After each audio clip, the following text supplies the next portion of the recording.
Ayan, kain na po tayo guys, bago ang lahat. At meron po akong cucumber, yung maliit, mini cucumber, at meron po tayong lettuce.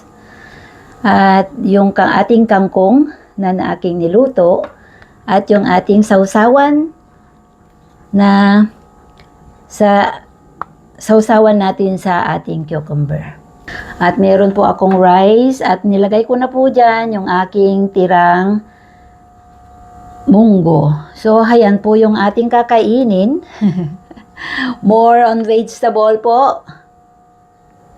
Lord, salamat po sa pagkain pinagkaloob mo po sa amin at huwag mo po kaming pabayaan. Pakalinisan niyo po ang lahat po ng aming kakainin upang magbigay po sa amin ng kakalakasan at kalusugan. Thank you, Lord, in Jesus' name. Amen.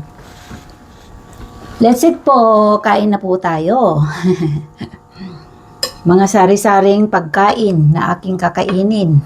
Mga tira. Kasi bukas hindi na ito pwedeng kainin ulit.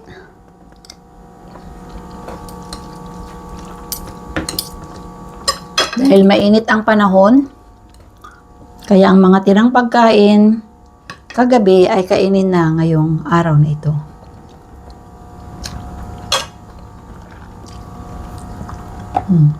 Maliit siya.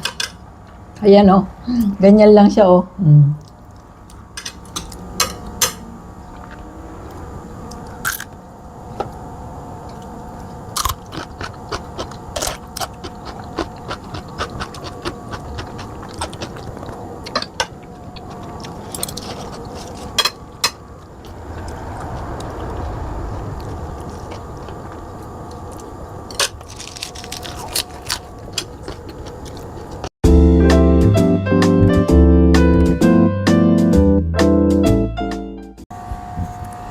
Hi guys! Welcome back to another video.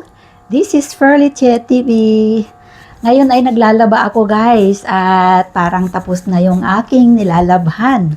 Dahil sa araw-araw kong pamumuhay dito sa South Korea ay napaka-busy po. At titingnan natin yung ating mga nilabhan.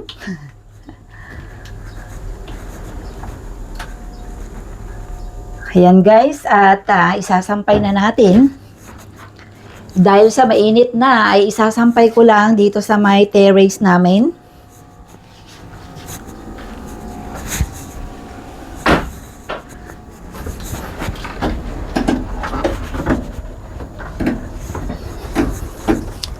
Summer na kasi dito sa Korea.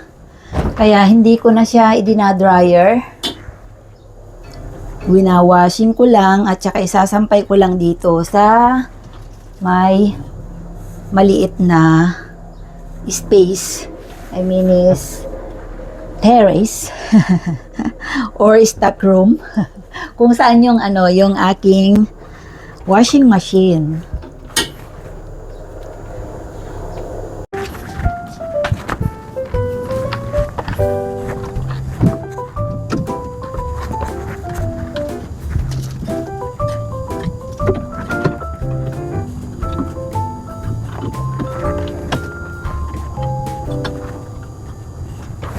Ayan guys, tapos na tayong magsampay ng mga damit. At na-discover ko na pagka summer pala ay pwedeng magsampay ng mga damit dito sa laundryhan dahil meron siyang bintana. Ayan yung bintana niya. Ibinuksan ko lang siya ng konti.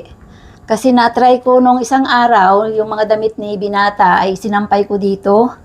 Kaya super talaga ang dry niya at napakabango. Hindi yung nilabhan ko tapos lalagay ko sa dryer machine, iba yung amoy niya. Pero mabango pa rin siya. Ayan yung dryer machine. So, ayan na guys. Ito kasi ginawa ko rin kasing tong laundryhan na to, maluwang siya, pero ginawa ko rin siyang stock room. Mga sabon. Yan.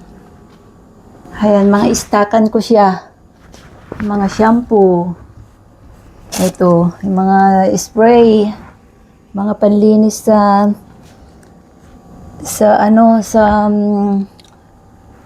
mirror, ayan, sa mga glass, ayan. At dahil napakarami kong hugasan, ayan, Tambak ang hugasan ko, guys.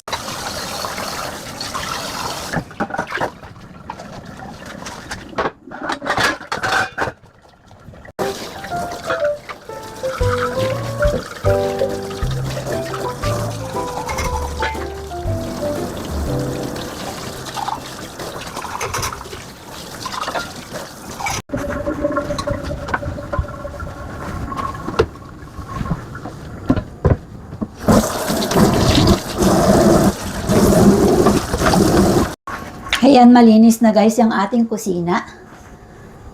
At ayan na. Ayan, malinis na. Nakapaghugas na tayo. At ang dami ko pa rin mga pinatubo. Bago po yan. Ito yung mga bago. Ito hindi ko pa siya hinugasan dahil kaubos ko lang yung peanut butter. At meron din po ako ditong pinapatubong saluyot. Yan, pinapatubo ko pa siya bago ko itanim sa labas. So, ngayon ay magtatanim naman tayo ng mga halaman or maglilipat. At dahil marami akong mga halaman na ililipat, ay maglilipat tayo ng mga halaman. At marami din kasing namatay. Namatay yung iba kong mga halaman, kaya ililipat na lang natin sa ibang paso yung mga buhay na mga halaman. Ito yung namatay na siya, oh. Ayan. At ililipat natin. At meron din akong pinatubo na mga halaman. Dito galing yan. Yan, dyan siya galing. At eto siya. Ayan. Meron na siyang meron na siyang ugat. Ayan, oh, may ugat na siya, oh. Ayan. Oh, di ba? Ito, kalalagay ko lang siya dito kanina lang. Wala pa siyang ugat. Pero ito, may ugat din. So, dalawa yung ilalagay na natin sa paso. Ito yung ilalagay natin diyan. At ito naman yung galing dito na halaman ay ito na. Inilagay ko na siya dito. At ito ay ilalagay na lang natin siya. Parang switch lang sila. Ayan. Malago na yung aking mga halaman at meron ng meron ng bulaklak. Ito din may mga bulaklak na. Ito yung bulaklak pa niya last year, July. Nabuhay siya sa winter. At ngayon ay medyo na siya. At ito din ay may bulaklak na rin siya. Ayan guys. Ito na yung itinanim ko dati, yung inilipat ko na galing dito. Dalawa sila. So, ayan na guys yung aking mga halaman. At yung aking orchids ay nandito. Inilagay ko siya dito. Pinaarawan ko muna siya. Pero nandito kasi siya sa sa loob. At ayan na yung aking malunggay. Pero yung aking malunggay dahil sa malamig pa sa umaga ay nagdilaw na lang siya. Nagyelo siya, oh. Ayan. Yan na yun yung aking lemongrass at yung aking onion. Yung itong ganito. Dito na natin siya ililipat. Ganyan lang kasimple yung aking mga halaman kapag sila'y inililipat ko.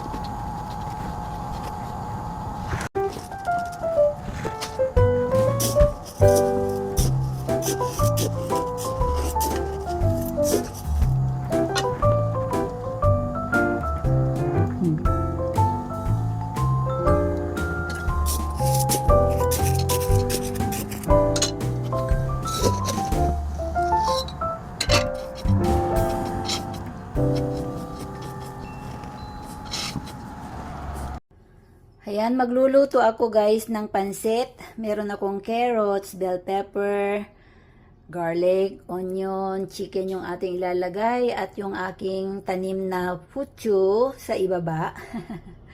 Yung hinarvest ko dati. At ito po yung ating pansit na nakababad po siya.